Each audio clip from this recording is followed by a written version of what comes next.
O sistema público de transporte, desde 2015, ele já não é exemplo para ninguém. Sim. Né? Desde 2015, não é de hoje, a bomba estourou na mão aí do Pedrinho, mas desde 2015 já vem apresentando esse serviço deficitário, né?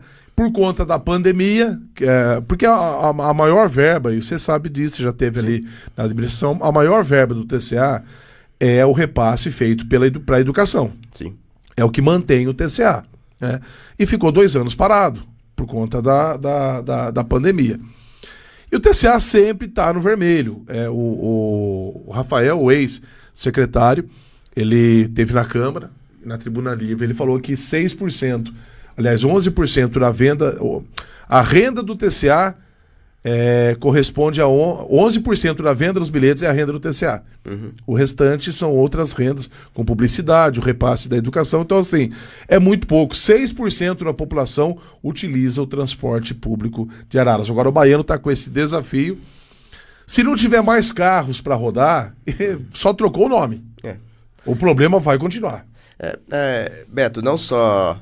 A bomba, na verdade, tá estourando e já faz anos que essa bomba tá estourando. A culpa não é do Rafael, que estava lá. Exatamente. Não vai ser do Baiano da Farmácia, que tá agora. Como também não era do Carlito, que estava antes. Também não era do Scarcella, que estava antes. Sim. Não é nenhum deles. O problema é o seguinte, o sistema ele é deficitário. Esse é um sistema que não existe mais em quase nenhum lugar. Foi repassado para empresas privadas. Porém, o que acontece? Para que ela se torne rentável, eu preciso ter um serviço de qualidade. Só que para eu ter um serviço de qualidade, eu preciso de investimento. Então uma coisa puxa a outra. Porque se eu tiver um serviço de qualidade, isso incentiva a pessoa que vem de moto, ao invés de vir de moto, vir de ônibus. Só que eu não tenho um serviço de qualidade. Isso faz com que aumente o trânsito, isso causa outras situações.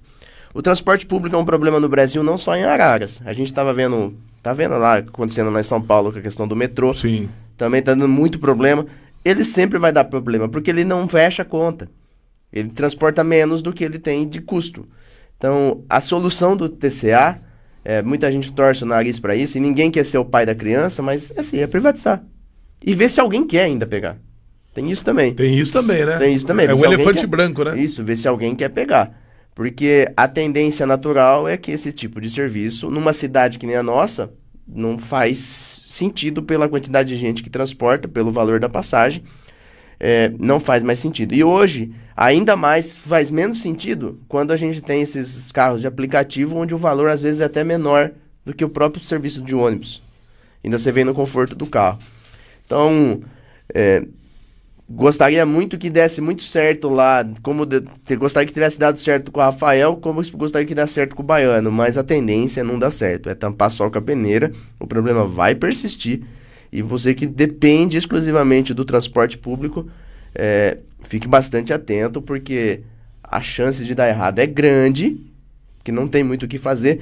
Vou colocar mais carros, mas o problema não é só colocar mais carros. O problema é que para eu colocar mais carro tem um custo maior. Para eu ter um custo maior... Vai entrar mais no vermelho ainda. Eu preciso entrar mais no vermelho. Eu vou ter que aumentar a passagem. Aí o povo chia. Se eu aumento a passagem, talvez aquele que usava já não quer usar mais. Então, assim, vai aumentar. Quer dizer, é aquilo que eu falei no seu programa, João, semana passada. Se correr, o bicho pega, se ficar, o bicho come. Exato. Não tem condição. Não tem condição. E todo mundo quer... É engraçado, porque assim, todo mundo fala assim, não tem ônibus. Mas pergunta, você usa o ônibus? Você usa o ônibus? Sim, exatamente. Muita gente que reclama do ônibus não usa o ônibus. E muita gente que usa o ônibus não reclama do ônibus. Inclusive, cogitou-se na Câmara, ou foi indagado, se eu não me engano, foi indagado por um vereador, né? Lá na Câmara, ficar dando muito boi também não, né? Sobre a privatização. O Rafael, em poucas palavras, ele resumiu o seguinte: o TCA conta aí com quase 400 colaboradores. A parte do escritório, a parte administrativa, consegue uma realocação no executivo, na prefeitura municipal. Sim.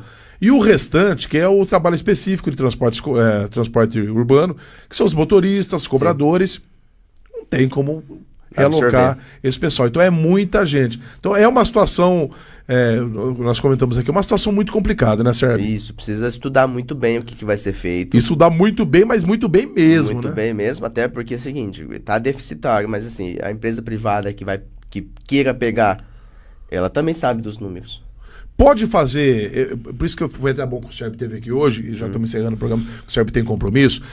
Existe como fazer um acordo para segurar esse pessoal, se uma empresa privada quiser participar do processo licitatório, fazer um acordo para segurar os funcionários, ou isso não pode acontecer? Não, até pode acontecer, só que o grande ponto aí, Beto, não são nem a absorção dos funcionários, é a questão da estabilidade dos funcionários, porque eles vêm de um sistema que tem estabilidade dentro do concurso público e vai para um sistema que não tem. O caminho natural, que é o que acontece... E não pode garantir nada para eles, né? Que acontece geralmente quando vai ter privatização, e aconteceu com o Correios, por exemplo, ia privatizar agora, parece que deu uma travada, são programas de demissão voluntária, onde o sujeito ele se demite do serviço público e tem umas garantias, tem uns benefícios lá para ver se compensa ou não compensa para ele. Só que a gente não vê nenhuma movimentação nesse sentido. Então, assim, se não vê nenhuma movimentação nesse sentido, então a gente vai ter que engolir o prejuízo, manter um sistema em prejuízo, em contrapartida deficitário, encontra outros serviços que não gaste tanto, que vai suprir um ou outro. Afinal, assim, é um bolo só. Você pode comer um pedaço maior, você pode comer um pedaço menor. Ou você pode não comer o bolo. Mas o bolo ele não vai crescer porque você está repartindo mais ou menos. A diferença é que você consegue alimentar mais gente com pedaços menores ou menos gente com pedaços maiores. A questão do ônibus é a mesma coisa, só tem um bolo. A diferença é que hoje ele é um pedaço muito grande desse bolo. Ele precisa ser um pedaço bem pequeno, porque senão vai faltar dinheiro nas outras áreas. É assim, não tem o que fazer. Ou a gente privatiza e dá um jeito com esses funcionários, faz programas de demissão voluntária, tenta absorção em outras formas. Caso contrário, nós vamos ficar numa briga eterna. E ninguém quer assumir essa situação, porque politicamente isso é muito difícil. Principalmente nessa hora, né? Isso nesse é período difícil. Que nós estamos. Porque são 400 funcionários, depois eu tenho o impacto disso com as outras pessoas. É uma empresa já antiga, com mais de 50 anos, tem toda essa discussão junto aí, né?